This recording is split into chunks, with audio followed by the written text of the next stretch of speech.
Përshëndetje të dashur shikues. Këtë podcast do t'ja kushtojmë zërit të pacientëve. I ftuar është përfaqësuesi i shoqatës së pacientëve, Zotëri Besim Kodra.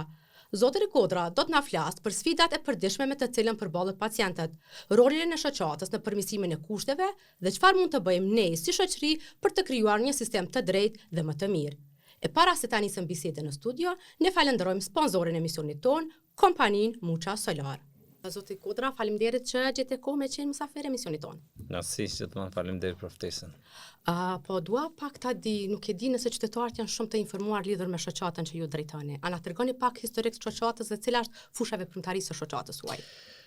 Po shoqata është themeluar në vitin 2013, iniciative njerëzve vullnetarë të cilët, si më thonë, nuk ishin pajtu me mënyrën se si trajtoheshin në institucione shëndetësore, prej atëherë funksionon, e njohur për publikun, spedis matje të caktuar s'kemi pas se sa është, por në fakti që kemi kërkesa, ankesa e tjerë të vazhdueshme, na tregon që po, ka një shtrirje të mirë, shtrirje në gjithë territorin e Republikës Kosovës. Embulan, domethënë gjithë Kosovën. Embulan gjithë Kosovën, ka mbi 300 anëtarë të cilët janë shpërndarë nëpër komuna të ndryshme, edhe kryesisht merret me promovimin edhe mbrojtjen e drejtave të pacientëve në disa fusha, për shembull në politikë bërje, në trajtimin institucional, në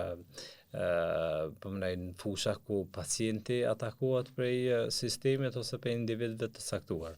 Edhe prej vitit 2013 deri më tani shoqata ka një funksion të mirë, meseli është në Prizren, po siç e tregova, ne punojmë krejt Kosovën.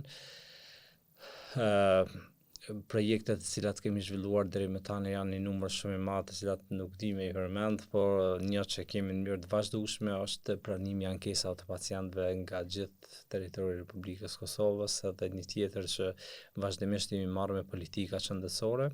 E përmendë shumë shpesh diskutuam para emisionit, para podcastit, terrenin. Puna juaj në terren, çka aludon? Në terren e kemi dy funksione. E para është në edukimin që ka të bëjë rreth drejtave të pacientëve, si me komunitetin e pacientëve ashtu edhe me komunitetin shëndetësor, që ju tregojmë se edhe stafi shëndetësor nuk është se i njohin të drejtat e pacientëve, prandaj edhe shkeljet janë të shpeshta, por kemi edhe çdo të trajtimit të ankesave të pacientëve. Kur ne shkojmë i vizitojmë pacientë që kanë patur ankesa ose i vizitojmë institucionet ku ka buru ankesa pacientëve, edhe kjo na bën që gjithmonë me qenë terren. Edhe një diçka tjetër që e bëjmë ne vazhdimisht bëjmë hulumtime, sa i përket cilësisë së kujdesit shëndetësor, kënaqëmërisë së pacientëve me shërbime shëndetësore, eksperiencave që ata i kanë patur, edhe kjo na mundson gjithmonë të kemi informata të dorë së parë se si po trajtohen pacientët në institucione. Pas këtyre hulumtimeve, sa del që realizohen të drejtat e pacientëve? Larg është, domethënë jemi goxha të pakrahasueshëm edhe me vendet e rajonit, madje edhe me vendet e Bashkimit Evropian, që është dallimi shumë i madh për shkak se institucionet e para ju gjithmonë i plotësojnë ato standardet ndërkombëtare për të funksionuar normalisht, edhe në momentin kur një institucion nuk i ka çdo standarde, qoftë privat, qoftë publik, shkeljet janë, domethënë, aty për aty. Edhe tani nuk mundemi me diskutu matutje sa shkelje kanë me ndodhë brenda institucionesh që ndodhë. Ne patëm bërë një ankesë tek avokati i popullit në vitin 2019, sepse institucionet publike nuk licencohen. Me një logjik që institucionet duhet mi plotësu disa kushte për me marrë një licencë, dhe Ministria vazhdimisht insiston që shteti nuk licencon institucionet veta. Por neve nuk është më rëndësi kush është pronar institucione shëndetësore, është privat apo publik, por është më rëndësi institucione e plotëson kushtet për ofrim të shërbimit shëndetësor ose jo. Në qoftë se çaj institucioni që plotëson kushtet në parim i shkel të drejtat e njerëzve, e shkel sigurinë, cilësinë e shërbimit shëndetësor. Prandaj avokati i popullit, edhe pse 2 vite na vënoi ankesën, e nxjerrën një rekomandim që tha Ministria e Shëndetësisë duhet mi licencu të gjitha institucionet e veta shëndetësore në mënyrë që pacientë me unë ditë të sigurt dhe me pas shërbime më cilësor shëndetësor. Besim, sa është rregulluar me baza ligjore për të drejtat e pacientëve në Kosovë? Kosova qëndron shumë më mirë se vendet e rajonit në raport me legjislacionin e drejtave të pacientëve. Në kohën e UNMIK-ut në vitin 2002, përkatësisht në vitin 2004 janë hartuar dokumentat e para që kanë të bëjnë me drejtat e pacientëve. Domethënë Shqipëria ende nuk ka ligj të veçantë për drejtat e pacientëve, ne kemi patur në 2004. Por problematikët e ne qëndron zbatimi i legjislacionit. Si kanë gjitha fusha tjera.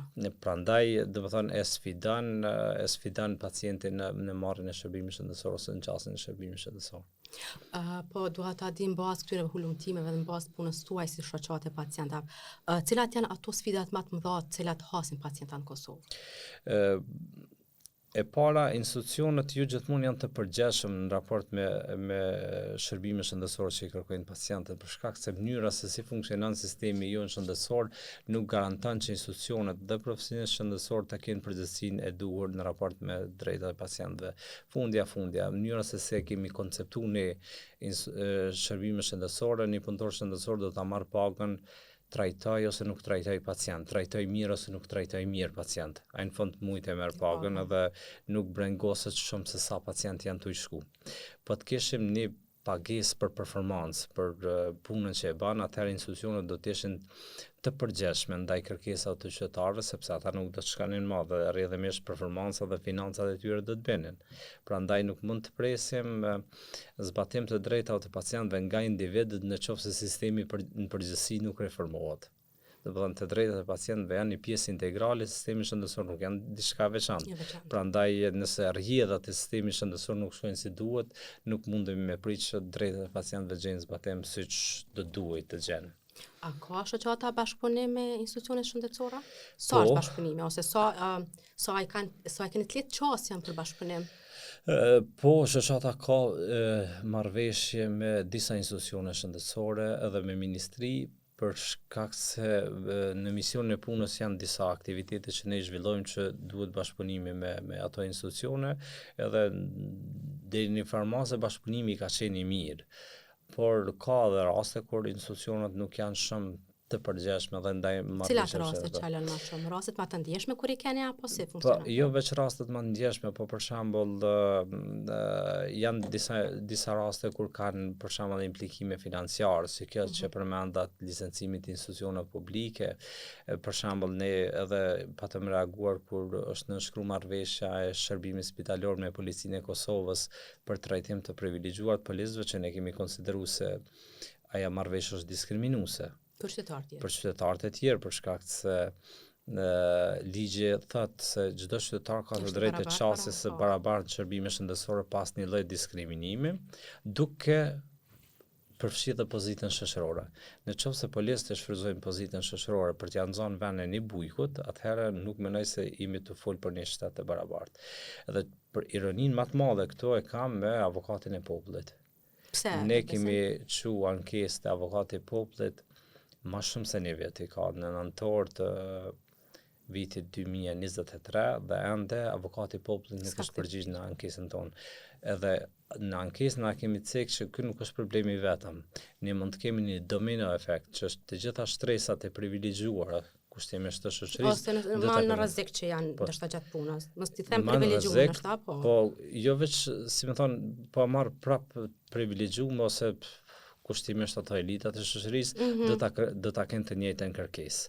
Edhe çuditërisht ende pa kthy avokati i popullit përgjigje, ne pam një marrëveshje të shërbimit spitalor me Inspektoratin Policor të Kosovës. Për raste nuk e di saktësisht se nuk e kam hyrë me lexuar marrëveshje, po fakti që kemi domethënë kësaj privilegjime të shtresat të caktuara të shoqërisë, në kupton se po diskriminojnë gjithë qytetarët e tjerë. Edhe kjo nuk duhet me ndodhë. Unë mendoj se shërbimet shëndetësore publike do duhet të ishin të barabarta. Edhe për mua më shumë se sa kaq është sjellja e avokatit popullit. Edhe mos kishim na fare ankesë tek ata në mënyrë zyrtare do duhet ta trajtojnë këtë çështje. Edhe po që ju do ta ankueshit. Edhe po që ata kanë obligim me u siguru që njerëz po trajtohen në mënyrë të barabartë, sidomos në shërbime shëndetësore. që janë të drejta bazike të njerëzve. Të qytetarët një shteti. Besem, po dua pak të di edhe të ankesat, kryesisht shoqata tha që funksionon edhe në bazë të ankesave të cilat dërgojnë pacientët. Cilat sfidat i përmendëm, mirë, po më intereson si shoqat kur i merrni dhe analizoni ankesat ose i shqyrtoni, cilat janë ato ankesat kryesore ose që bëjnë përqindjen dërmuese të tyre, për çka ankohen më shumë qytetarët në shërbime publike? Trajtim jo të duhur, mungesë shërbimi. Ka mungesë të shërbime, mungesë të banave, të sjelljes së stafit shëndetësor, ka shërbime diagnostike, ka të gabime në trajtim, ka sjellje jo etike dhe jo profesionale, ka kohë të pritjes, listat e gjata kur bëhen, do të thonë natyrat janë shumë të ndryshme. Edhe për neve, ne koha 12 vite sa jemi në këtë punë, na ka mësuar që në qoftë se ankesat e pacientëve nuk shërbejnë si një mekanizëm ose si një busull e udhëheqjes një institucioni shëndetësor, atëherë do të thonë vazhdimisht ne do të presim ankesa. Ankesa pacientit i ka dy lloj efekte. E para na tregon se një individ nuk po trajtohet si duhet, edhe e dyta na tregon se çka na duhet me ndryshu në institucionin shëndetësor në mënyrë që mos me pas ankesa të tilla. Në qoftë se institucionet nuk e shohin këtë mënyrë, ne do të thonë e trajtojmë një ankesë, ne qytetarët ndoshta e realizojmë të drejtën, por nuk e kemi ndalë rrjedhjen e veprimeve jo të mira për pacient. Prandaj, përderisa institucionet shëndetësore nuk janë të fokusuar në cilësinë e shërbimit shëndetësor, atëherë ankesat e pacientëve nuk kanë kuptim. Sa raportohen gjatë një viti, ose me gjas ka dhe më shumë natyrisht pak nërsi mirë, po nuk raportohen. Sa është numri i ankesave që i Te numri i ankesave është një problem. Për shkak se Ministria e Shëndetësisë nuk ka krijuar një procedurë standarde të ankesave të pacientëve. Dhe më thonë, pacienti ka dikon një 10 ose më shumë mekanizma në cilat mund të bëjë ankesë. Janë institucione shëndetësore ku ka ndodhur ankesa, janë komunat, do të thonë drejtoritë komunale, është shërbimi spitalor, është SHKU-ja, janë spitalet e përgjithshme, janë 5 odat profesionistëve shëndetësor, janë 2-3 lloj inspektoratës që merren me këtë punë, është fshata drejta të pacientëve, është policia e prokuroria, do të thonë nuk kemi një databazë se sa ankesa po ndodhin brenda vitit. Për mua është shumë e rëndësishme kjo databazë, sepse në fund vitit ne do ta dinim se sa njerëz janë ankuar dhe cilat janë sfidat që ata më shumë të i kanë. Kjo është shumë e lehtë për institucionet mandej t'i kthejnë në planat e veprimit politika zhvillimore në natfush, po. Se çka duhet me ndryshu që gjanat me ndryshu. Do të thonë mënyra se si funksionojmë nuk na garanton cilësi. Besem këtë çështjen e ankesave që mund të drejtoni edhe tek institucionet e qartë. Mirë, po intereson një si shoqat, çfarë mekanizmi keni të veprimit? E para, ankesat e ne kur të vinë, ne shiqojmë e para ka bazë, edhe e dyta cila është natyra ankesës. Në qoftë se natyra ankesës është penale, po supozojmë ne orientojmë në polici ose në prokuroritë shtetit. Në qoftë se ankesa ka të bëjë me çështje administrative, që është koha pritjes, që është komunikimi i stafit me pacientin ose diçka, ne i orientojmë në institucionet ku ka ndodhur ankesat në menaxhmentet e tyre, e në qoftë se ankesa ka të bëjë me çështje të etikës profesionale, atëherë ankesa shkon tek odat e profesionistëve shëndetësor dhe nga gjitha këta mekanizma ne presim përgjigje. Edhe presim, si më thonë, që ata me marrë vendime meritore në raport me ankesat që i bën. Problematike është veprimet e institucioneve janë shumë të mungume. Ngadalshme edhe shpesh herë, si më thonë, ankesat, bazën kryesore të ankesave injorojnë. Dhe më thonë, nëse marrim për shembull edhe odat e profesionistëve shëndetësor nuk japin shumë vendime meritore. Ne dimë se çka ndodh me pacient në terren, ne dimë, si më thonë, që po ne kemi profesionistë jashtëzakonisht të mirë që bëjnë punë, si më thonë, ndoshta mbi natyror, por kemi edhe njerëz të cilët nuk duhet me kanë sistem, nuk duhet me pas mantillën e bardhë. Edhe institucionet shpesh herë, institucionet edhe odat provojnë me mbrojt edhe ata, të cilët nuk meritojnë. Domethënë, kjo nuk i shërben profesionit. Unë kam thënë disa herë edhe as zhvillimit të shoqërisë. As zhvillimit të shoqërisë. Unë mendoj se ata njerëz të cilët nuk janë për mantillë të bardhë, ata ndotin mantillën e bardhë.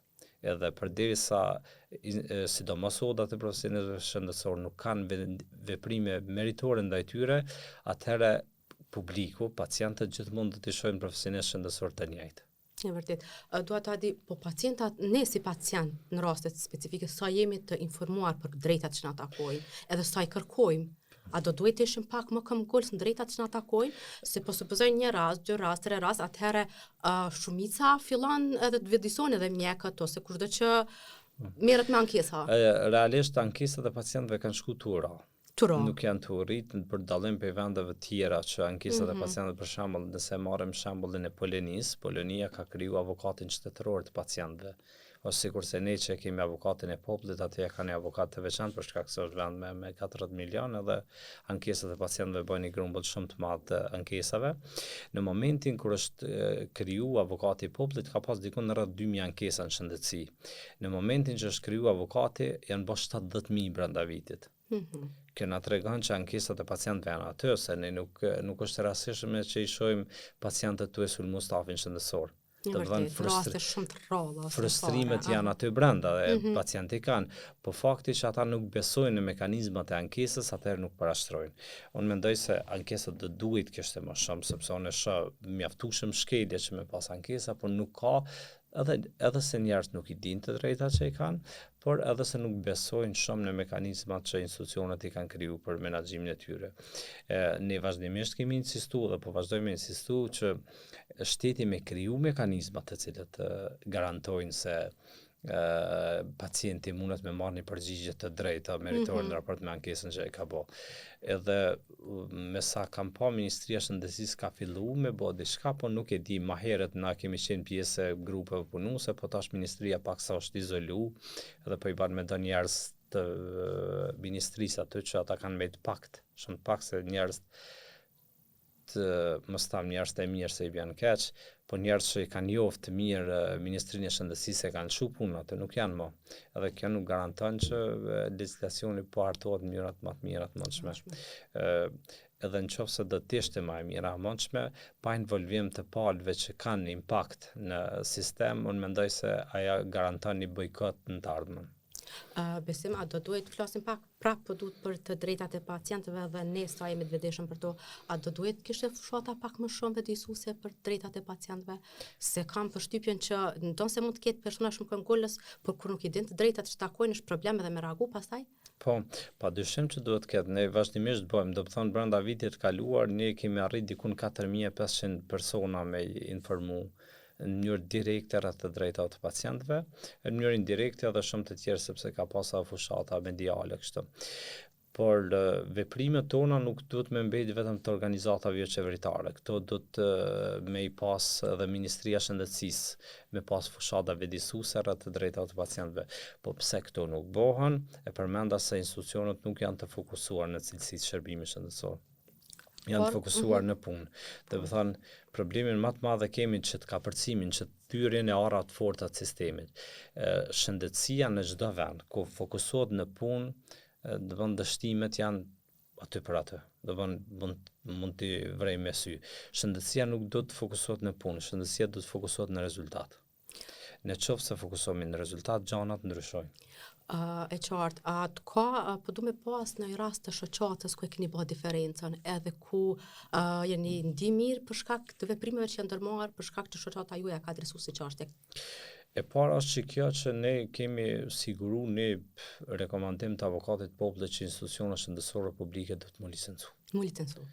Kjo në kupton që institucionet duhet me plotësu kushtet të cilat garantojnë një shërbim të dinjitetshëm për qytetarët e Republikës së Kosovës. Po ashtu edhe para disa vitesh ne patëm mbërzu një vendim të udhës së mjekëve ku kishte vendosur diku 30 euro tarif për çdo pacient që parashtron ankesë. Kjo mandej që tregon që interesi nuk është ankesa. Do të thonë, një vend normal, një institucion normal do duhet të interesonin maksimalisht ankesat e pacientëve për shkak se ato janë një farë busullë që neve na tregojnë ku kemi probleme, nëse veç fokusohemi në cilësi. Mandej ajo arritja e madhe jona mendoj që ne gjithmonë të paktën personalisht mundohem me reflektu. Unë edhe shoqata ku punoj nuk e kemi arrit gjën e dëshirueshme që e kemi pas prej fillimit, po megjithatë kemi arrit me thy një tabu që ka qenë për drejtat e pacientëve. Ne në vitin 2013 e sollëm kartën e drejtave të pacientëve në prej Bashkimit Evropian këtu, edhe ajo është miratuese dhe është një dokument legjitim që u garanton njerëzve të drejtat që kanë shërbim dhe është e vendosur në gjitha institucionet publike shëndetësore. Edhe arritëm profesionistëve shëndetësor mi tregu se të drejtat e pacientëve janë pjesë e punës juaj. Sepse në fillim kur kemi themeluar shoqatën, si më thon, ka qenë një reagim kogja i madh i komunitetit shëndetësor, sikur çka po doni jo, ne jemi për atë punë. Po profesionistët shëndetësor mund të garantojnë trajtimin e pacientëve. Do të thonë trajtimin e sëmundjeve, nuk mund të garantojnë të drejtat. Do të thonë komuniteti vetë duhet më organizu. Jo vetëm më organizu për të drejtat, po më organizu dhe në edukim. Sepse ne po qalojmë një pjesë shumë të madhe të sistemit shëndetësor që është edukimi për ndalimin e sëmundjeve. Edhe kjo po na çon drejt dështimit. Ne po vdesim 10 vite më herët se qytetarët e Bashkimit Evropian. Sepse e kemi fokusuar këtë trajtimin e çku. Në vendet normale, çfarë do duhet bërë? Vendet që kanë shëndetësi më të avancuar, që kanë treguar rezultat, kanë kaluar nga trajtimi i sëmundjes në mirëmbajtje të shëndetit. Dhe në parandalem. Po, në parandalem. Do të thonë, kemi shembullin e Slovenisë ku ka arrit me ul për 50% rastet, si më thonë që janë identifikuar me kancer, ka arrit me kap fazat e para dhe për 50% është ul numri i tyre. Merreni me mend çfarë ndryshimi drastik është edhe ka po me 3 lloj screeningësh. Ne do të thonë po investojmë shumë amaramendse në onkologji, por njerëz prap për na vdesin dhe kanë me vdek ata edhe disa nuk mund tua rikthejmë shëndetin sepse janë të tillë sëmundjet. Por sikur ne të intervenonim në fazat e hershme, atëherë për këtë që po thu, fushatat vëdësuese kanë dhënë rezultatet e para lidhur me kancerin e xhirit të gratë. Po. Se ka faktikisht është rrit përqindja e grave të cilat e kanë zbuluar kancerin e xhirit në fazat e hershme. Po. Pikërisht për shkak të fushatave vëdësuese. Pa dyshim, fushata vëdësuese është njëra prej pjesëve më me pak parë që kushton, edhe që më shumë ka efekt. Por edhe screeningjet. Do të thonë ne po bëjmë fushata vëdësuese që prap mbetet në vullnetin e atyre grave dëshirojnë me shku me bë screening ose jo. Në kushte normale do duhet të organizoj screening për çdo grua që e ka moshën e caktuara për më shku me bë screening në mënyrë që me pa që është gjendja shëndetësore e tyre, edhe jo me u marrë me citostatik këtu mandej me shumë amaramense të parëve dhe mandej nuk po mundem me rikthy shëndetin e njerëzve. Do të thonë është një farë trendi historik në Kosovë prej pas luftës së tutje, veprimet të cilat kanë pak impakt e shumë parë bëhen, po veprimet të cilat kanë shumë impakt e pak parë nuk bëhen. E i tillë është edukimi dhe promovimi shëndetësor. Besim po flasim për një situatë hipotetike, po supozoj unë po kam një ankesë për një shërbim të caktuar në Çakuka, cili është hapi i parë që më duna me ndërmarr si paciente? E para duhesh mu lajmëru te menaxhmenti i asaj klinike ku ka ndodhur problemi, ankesa, edhe atë e shkruajnë deklaratë për problemin që ke pas, edhe i prat 10 ditë. Institucioni ka obligim brenda 10 ditë mi përgjigj secilit pacient për ankesën e tij. Ndodh që ankesa nuk mund zgjidhet për 10 ditë për shkak se ka kanjëherë komplikime. Nëse ankesa juaj ka të bëjë me një shkelje të etikës profesionale, institucioni do t'i drejtohet ODA-s për me dhënë një gjykim, e ODA i merr 2-3 muaj derisa këta në përgjigje. Por institucionet duhet brenda 10 ditë me të përgjigj se kemi pranuar ankesën e tënde, jemi të e trajtuar, e kemi shu nota dhe presim rezultatin. Kur do që vjen, mundi me të njoftu. Po për me bo që ta, institucionet shëndetësore shumë raste nuk kanë administrat që është i gatshme me i kthy çdo përgjigje. E çka nëse për 10 ditë thatë nuk vjen përgjigje nga institucioni përkatës, ku duhet mu drejtu pastaj ne? Mandej shkon vazhdimisht të i kalu shkallët. Do të thonë nëse ankesa ka ndodhur brenda klinikës, në qoftë atëherë vazhdon në SHSKUK, e në qoftë se SHSKUK nuk përgjigjet, atëherë mundesh me drejtu inspektoratit shëndetësor, i cili garanton që institucionet me funksionojnë normalisht, duke përfshi edhe përgjigjet për palët e interesuara. Dhe paralelisht ne mund ta dërgojmë edhe një njoftim tek shoqata juaj. Po patjetër, ne edhe në qoftë se ankesat vinë te ne prap do t'i drejtohemi institucionit për të siguruar fakte se çka ka ndodhur vërtet. Edhe mandej i presim përgjigje të mirë të vazhdueshme. Ajo që unë inkurajoj njerëz është që në vazhdimsi me parashtru ankesa për shkak se këto e përmisojnë cilësinë e shërbimit shëndetësor. Pa marrë parasysh që neve nuk na duket që po japin rezultat. Në qoftë se 2-3 njerëz shkojmë ankomi për një X person brenda QKU-s, atëherë dikush ka mënal me mendu se me çet person është të pas probleme. Pikërisht në këtë linjë desha të pyes si shoqëri, si komunitet, çka mundim ne me ndërmarr mënyrë që të respektuan të drejtat e pacientëve. Se sot nuk jemi, po nesër mund të jemi pacientë, dhe nëse sot përballet dikush me një sfidë, ne mund të përballemi nesër. Si shoqëri çka duhet bëjmë? Shëshan, nëse nuk jemi pacient aktual, potencial gjithmonë jemi. Madje pacient potencial janë edhe vetë mjekët. Sepse një ditë, si më thënë, kanë me pas nevojë për shërbimin shëndetësor. Edhe një ditë, si më thënë, kanë me ballafaqu me krejt problemet që i ka sistemi shëndetësor. Gjithmonë ju kam thënë edhe stafit shëndetësor gjatë trajnimeve, për me ditë shumë mirë që funksionon sistemi shëndetësor, duhesh me vesh këpucat e pacientëve. Edhe atëherë kupton se sa burokraci ka pacienti derisa ta merr një shërbim shëndetësor. Për shembull, ose sa pesh tron ka një përplasje derës, ose mos një mjek nëse e thirr 3-4 herë me ta sqaruar diçka, nuk nalet në korridor fare ose elemente të vogla për të cilat çojnë peshë në mënyrën si trajtohesh si pacient. Për mua unë pata një ankesë para 2-3 ditësh që ke natyrë shumë interesante dhe shumë frustruese. Domethënë pacienti ka bën një termin për një intervenim caktuar edhe ka prit më shumë se një vit. Me disa intervenime ka arrit me siguru që adi me këshyr ku ka vendin kur ka shku me kry intervenimin. Atëherë i kanë thonë e ke 2-3 dhamë të prishën edhe pa i ndresh nuk mundesh me u trajtu. A do duhet ta kishte këtë informat shumë herët? Është të duhet ta kishte këtë informat në momentin kur e ka caktuar terminin. Domethënë është jashtëzakonisht trajtim i padinjitetshëm, është pjesë shumë e papërgjegjshme që ndodh aty.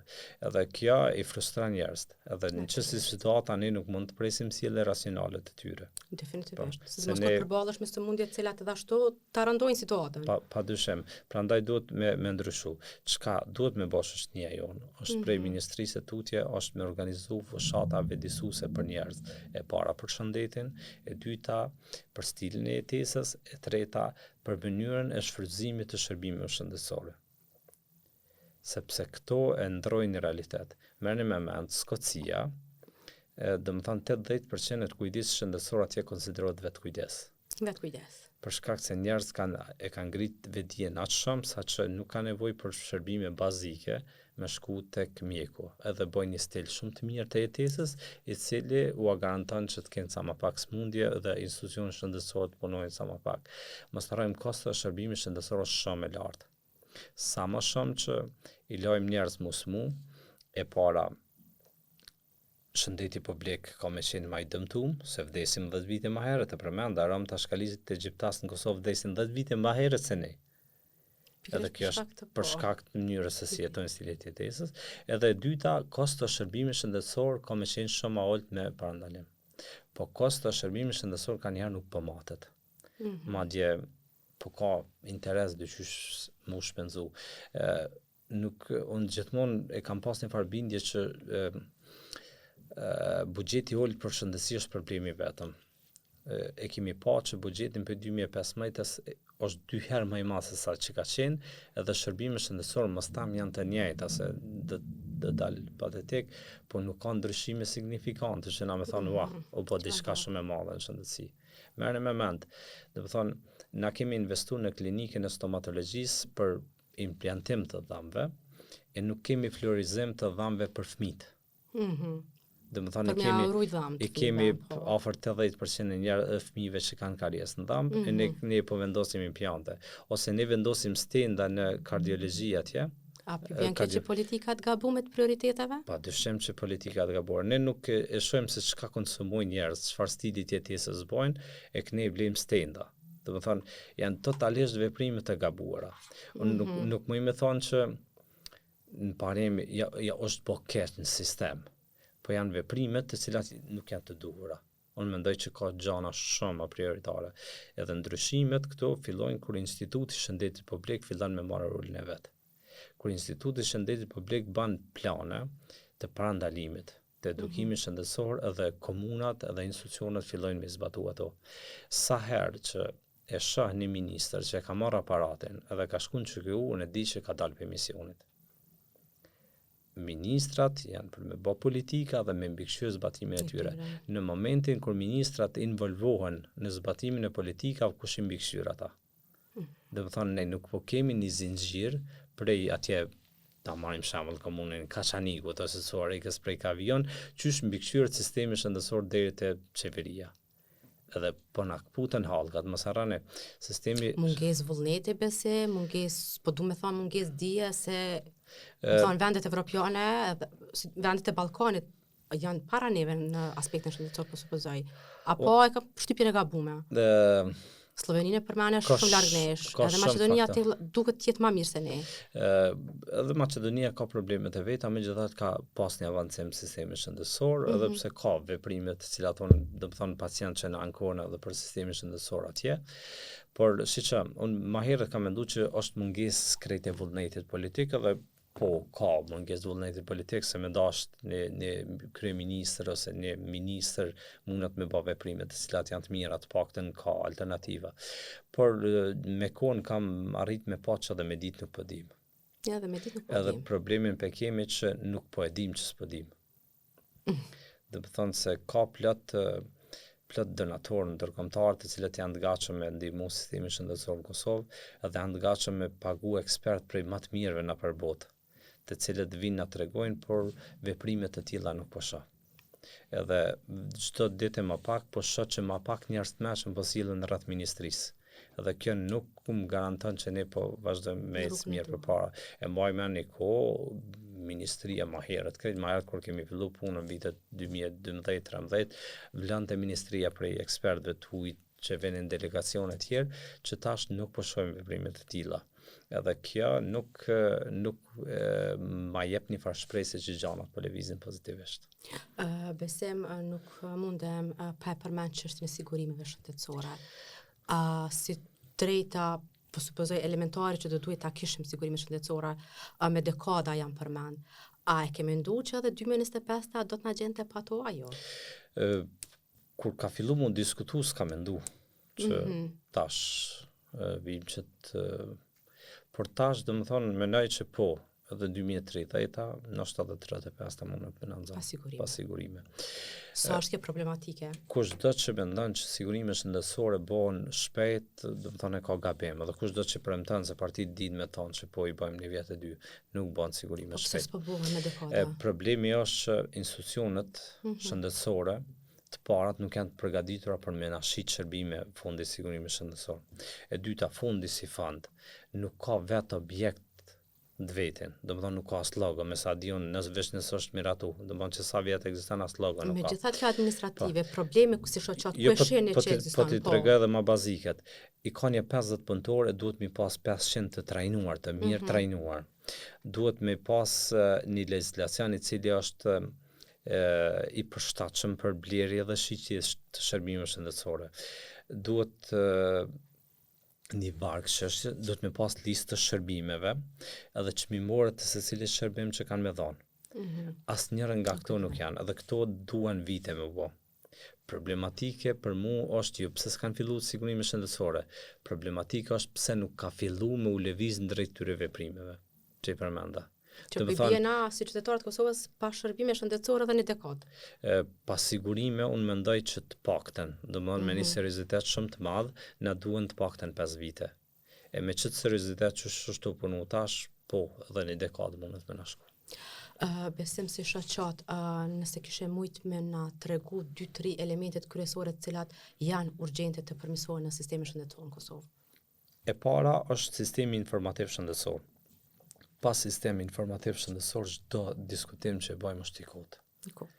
Do të thonë, ne nuk po e dim cila është gjendja shëndetësore e njerëzve. Sa shërbime po japim. Në historik gjendjes shëndetësore. Cila është historiku i shëndetësorit secilit pacient. Nuk po mundemi me bë as politika shëndetësore të mirëfillta. e para është kjo, do të thonë, e kuptoni sektori privat shëndetësor sa i madh është, sa i fuqishëm financiarisht që dominant, ka filluar me dominu dhe ato publik. Do të thonë kërkujt nuk jep llogari. Nuk raportojnë kërkon. E për kuptoni, do të thonë ata trajtojnë qytetarët të vendit dhe nuk raportojnë kërkon. Edhe nuk është faji i tyre. Sa ta fundja e kanë qëllim maksimizimin e fitimit, që është deri diku korrekte. Megjithatë, për është pyetjet e pacientit, do duhet të ishte.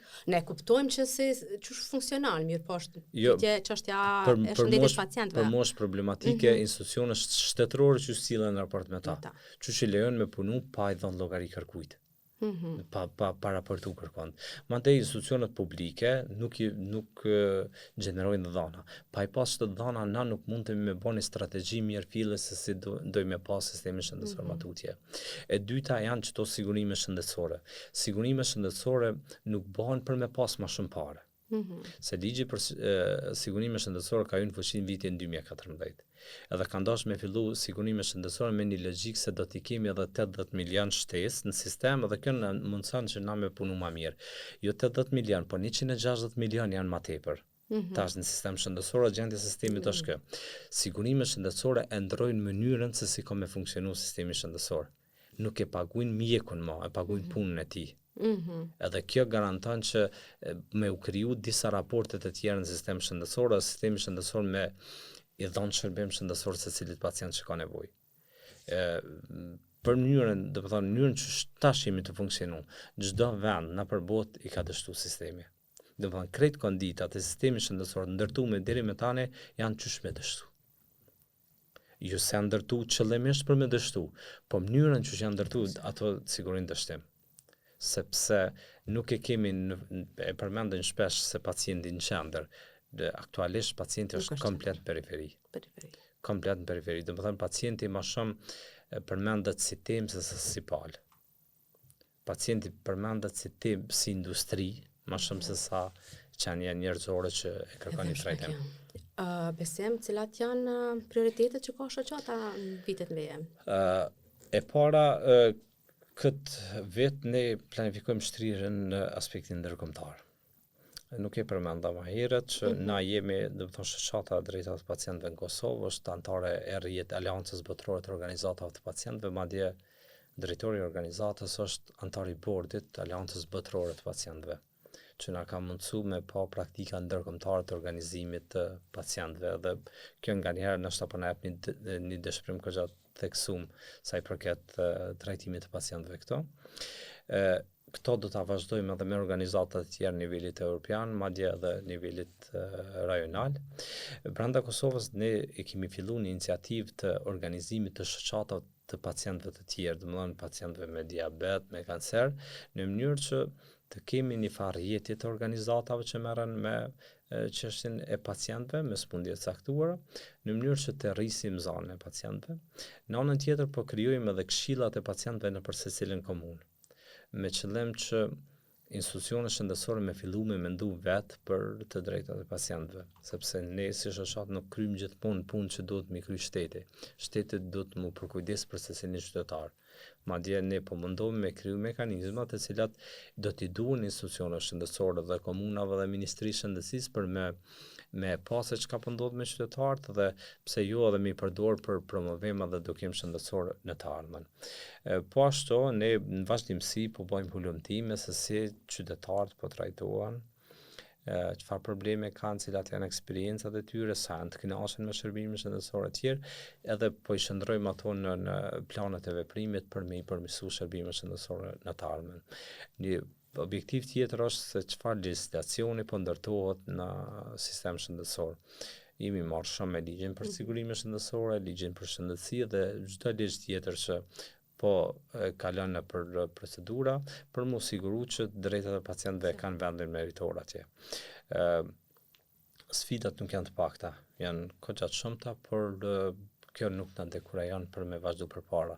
Ne kuptojmë, kemi kuptuar prej fillimit që ne po notojmë lumit përpjet, sfidat janë shumë dha, po megjithatë pa notu s'bën.